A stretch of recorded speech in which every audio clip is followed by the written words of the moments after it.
Why are we here today?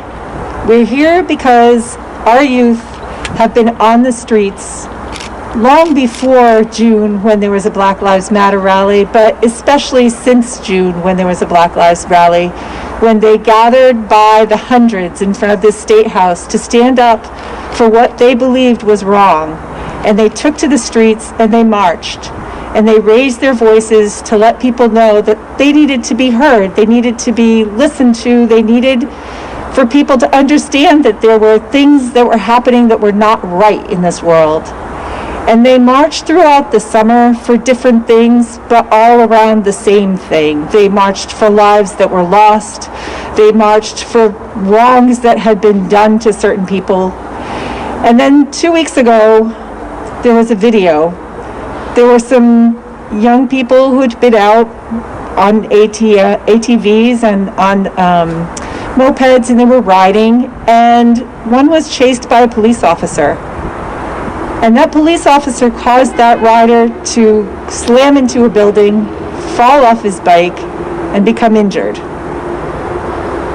And in the video that we watched after that accident occurred, we saw a police officer drag that person by his arm, someone who had obviously just sustained head injuries, dragged him by the arm as if he didn't matter.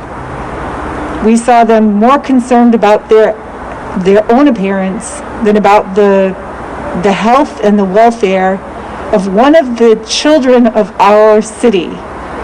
And I know that person might not like to be referred to as a child, but I'm old enough to be his mom, so he could be my child. And I was appalled by the lack of sensitivity by the police to do what was right in that moment, to focus on that person who was in need and just needed some attention, some tender loving care, and to be brought to the hospital as soon as possible.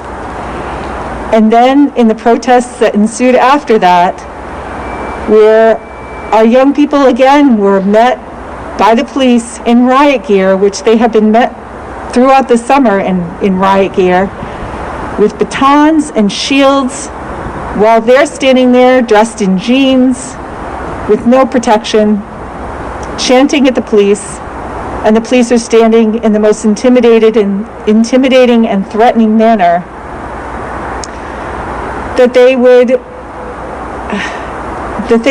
stand there and I cannot think of another word but abuse our children in such a way, abuse them psychically, abuse them visually, and not expect that something might happen.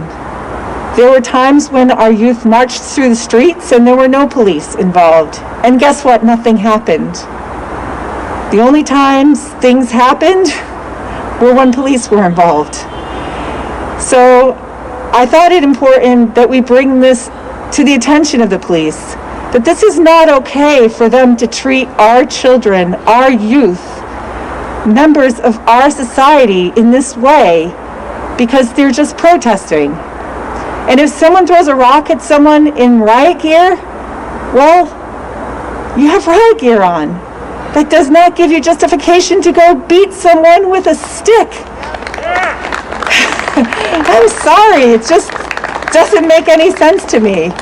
You're standing there in your provoking armor and someone throws a rock. Well, you're protected. These people are not protected, and to go out and just beat people in ways we haven't even heard of. There are people who were hurt that we didn't hear about on the news, that suffered privately and with the help of medics and other people.